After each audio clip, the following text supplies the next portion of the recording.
Good morning. আজকে একটু ঘুম থেকে উঠতে দেরি হয়ে যাচ্ছে, এখন ওই 8:30 কি 9টা মতো বাজে। তো মা দেখলাম সমস্ত কাজ গুছিয়ে নিয়েছে, বাসন মাজা শুরু করে ঘর ঝাড় দিয়ে মুছেছে। আর আজকে যেহেতু বৃহস্পতিবার, তারপর পড়েছে একাদশী, পুজোর জন্যও সব কিছু গোছানো হয়ে গেছে। মার সমস্ত কাজ দেখলাম রেডি। সো আমি এখন উঠলাম, উঠে শুধু 1 কাপ চা করলাম, খেলাম। আর সাথে কালকের এই যে ছিল চানাচুর, সেটাই খাচ্ছিলাম। আর চা তো প্রায় শেষ হলো, আর এখানে তো পুজো দেওয়াও কমপ্লিট। কি সুন্দরভাবে মা আজকে গুছিয়ে পুজো দিয়েছে দেখো। সো এখন তো খাচ্ছি সকালের ব্রেকফাস্ট। আর আজকে একটু বাজার থেকে আনিয়েছিলাম পরোটা আর সাথে তরকারি।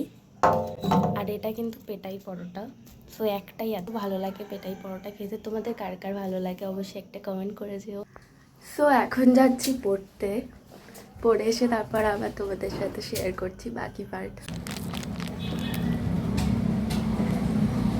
আর বাড়ি এসে তো এত গরম লাগছিল, তাই আইস দিয়ে একটু স্ক্রাব করে নিলাম ফেসটা।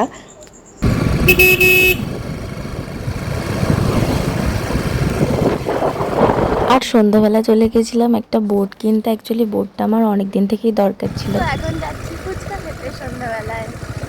আর আজ তো ছিল একাদশী, আর মার হাতে একাদশীর দিন এই আলু সেদ্ধ মাখাটা তো খেতে আমার ভীষণ ভালো লাগে। আর এটা দিয়ে তো আজকে ডিনারটা সারলাম। So that's it for today, by.